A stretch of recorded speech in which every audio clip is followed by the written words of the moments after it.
My mind, having not done this yet, it's going to be somewhere in between a performance and an installation. It's anti-disciplinary, it's site-specific, it's going to be a really nerdy, silly, dark boatload of fun. I've got a lot of things planned, and I'm thrilled to be here. I'm really very grateful to Adam and Nancy for supporting this weird project. So if you see anything you like tonight, please tell your friends. Word of mouth is the best sort of publicity. So, I'm going to throw an impractical amount of complicated ideas out, but don't worry, just let the waves wash over you. If anything sticks, great. If anything doesn't stick, great. I'll be here all week until June 12th, which is 2 weeks, to answer any questions you might have. So, starting with way too much background information about theater and performance. Recently, in the past decade or maybe 2 decades, there's been an explosion of really novel forms of drama. There's immersive work, which is like, there's a theater company called Punch Drunk. They work in London and New York, and the show I saw of theirs, you just wander into this massive 5-story warehouse and wander around until you see something you like.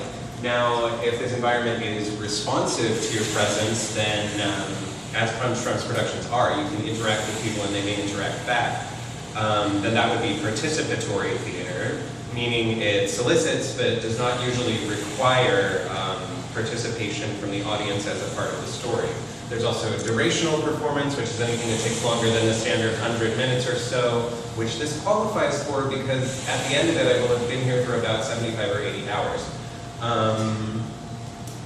There's also this really weird thing called one-on-one or solo audience or restricted audience theater, which is where you have one audience member at a time and maybe 15 minutes of material, and you do those 15 minutes of material over and over for one person at a time. And it sounds so simple, but it's incredibly complicated. What else? There's web-based art, where the internet is the primary medium, and then post-internet art, where maybe you rely heavily on being able to find images of backyard swimming pools on Google Maps, but the internet itself is no longer central to the project, and it's not the medium where it takes place. Now, none of those things are what I'm doing. You can forget all of it. They do inform my work, and they set down the precedent for it. Well, the precedent was really set by Anton Chekhov and Denis Diderot and Andre Antoine, that's in here somewhere. Yeah, that's his name, Andre Antoine. So they took all of the soliloquies, all of the speaking to the audience, all of the acknowledgement of the audience existence out of the theater. And they established something called the fourth wall, which is this imaginary wall in between the audience and the theater. The characters can't see through it, the audience can. You know, I often wonder what film would be like if it had evolved before the innovation to ignore the audience. And you have people on camera interacting with people that they would never see. I don't know. So following that, there was a movement to tear down the fourth wall, and that happened in some strange ways, like Bertolt Brecht in the 40s in Germany, making the lighting grid visible to the audience so they wouldn't be able to forget that they're watching a play. I'll come back to that idea. The point that I'm trying to make at the moment is this. Postmillennial performance exists in a completely different relation to the fourth wall. It's reinstated, but this time the audience is inside it, inside the world, perhaps interacting, perhaps not.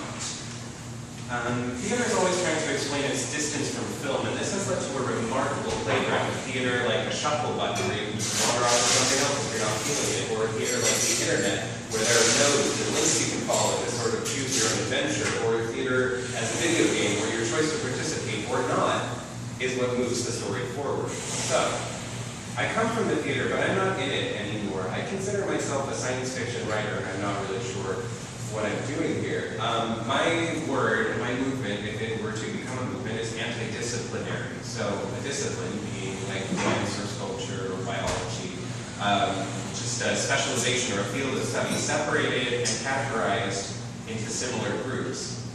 Okay, but why? Is specialization actually good for us, or useful, or more productive?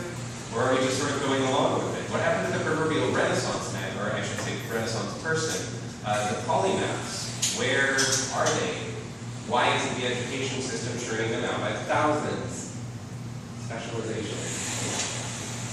So, antidisciplinary ethics. This is an idea that's catching on in far more areas than art, and taking a step further, why should art be a separate discipline from science? Science isn't art, art is a science. This is something that comes up a lot in post-internet art, because it's so easy now to find and wrangle massive data sets to arrange them so they show something that makes you feel something.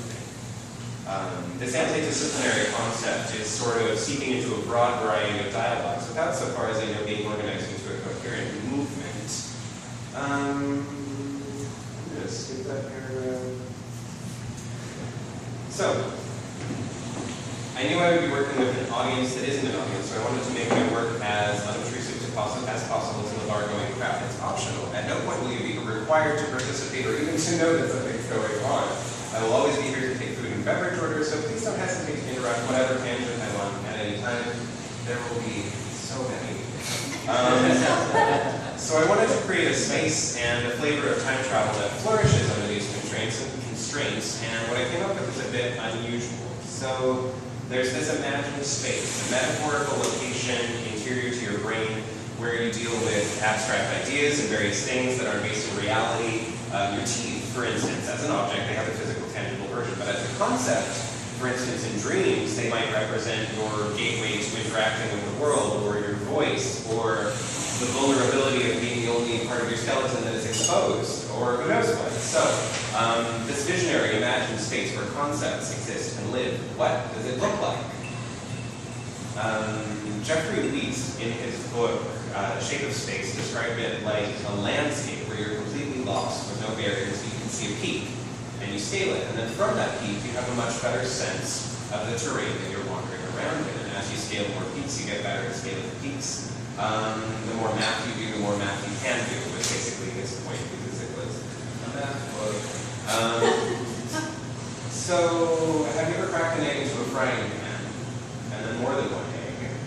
As soon as they hit the heat, they sort of, the protein, the albumin starts to denature, they begin to solidify. This is as soon as they hit that, and they sort of overlap and merge, potentially into one omelet if you scramble that properly.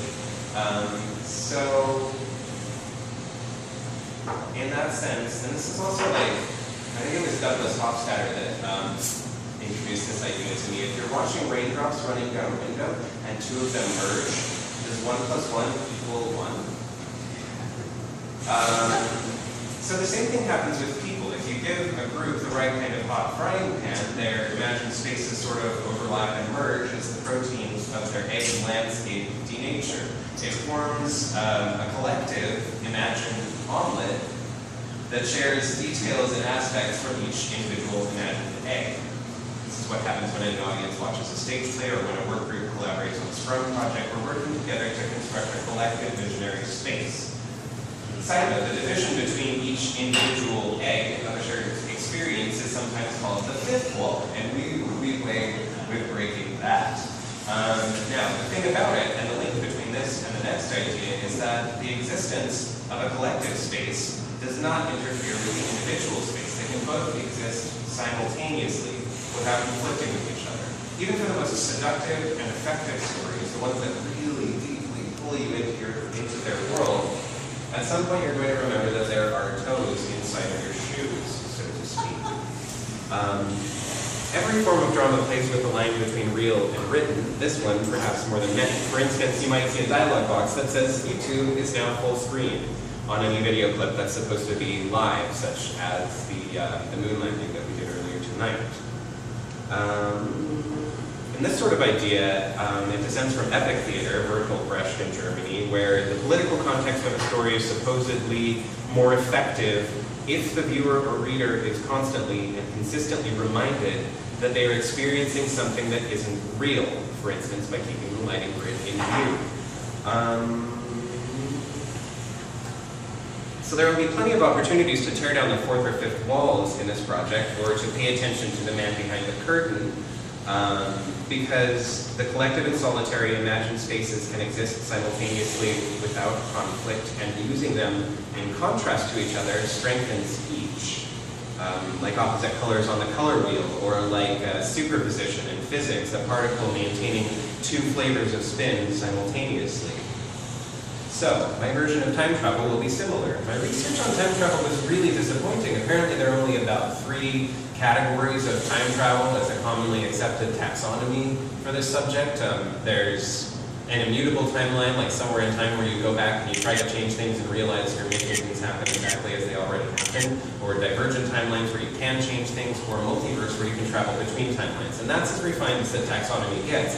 And I'm over here in the corner, I don't know, blogging about like jittering time and variable time where it can go backwards and forwards at will, or different rates of dilation for different observers, much like the real world, but stronger.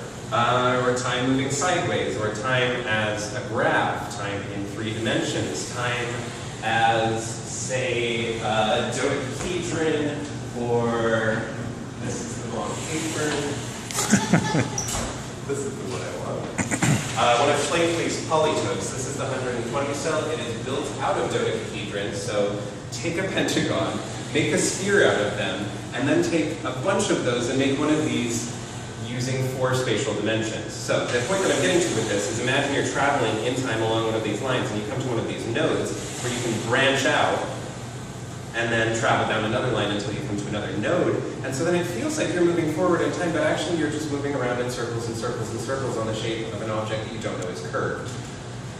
So the only person who has really gotten close to that is Alan Lightman. His book, Einstein's Dreams, is over there somewhere on the time travel shelf. It's a collection of short stories, and one of them, for instance, time goes slower the further you get from the center of Earth's gravity, or there's one where the closer you get to a certain place, time stops, so lovers will often make these pilgrimages trying to get to the place where time stops so they can preserve that honeymoon state. It's a really interesting book, and you should check it out if you're interested in that at all. Where am I? So in the end, what I picked for this flavor of time travel was that we will at any point be in more than one location in time at once. So tonight, we're back in 1969, but at no point have we left 2015. Another way to say this would be that our collective visionary space is the time machine, and that's what disembarks from reality, but at no point do we depart from our corporeal present-day forms. So there's no need to just suspend your disbelief. None of this is real, and it never will be. There's no need to worry. You can't time travel incorrectly, and this is still the same bar it's been for the past 4 months, and there's probably nothing you can do to make this project fall apart. Please consider trying. If you're the contrary sort, I love a good challenge. So within that structure of contrasting individual spaces against collective spaces and maintaining more than one time location at once, within that structure, I've tried to provide a variety of happenings. Some are in the past, some are in the future, some are very close to the present, some offer a massive amount of opportunity for participation, and some, like tomorrow night, will exist only in improvised conversational spoken word, where you just come talk to me for a minute to get a sense of what is going on with all of these bees. Keep in mind that participation is never mandatory, and at any point I am available to refresh your drink. It's designed to be enjoyable for people who have no idea there's an event going on. I would also recommend that you consider the coastal dinner for 2 on the menu, as Adam and Nancy are delightful people and will probably cook you some delicious seafood, or maybe hire someone to do it. I'm not sure, ask them. So, in summary, think of this like optional side quests for your evening out. There will be things going on all night and every night, but some of them may not be readily evident. Now, think of this talk like a Wikipedia article where everything's a link, and if I've said something that you want to know more about, please come talk to me. Other than that, I'm pretty much done with this, unless anyone has any questions.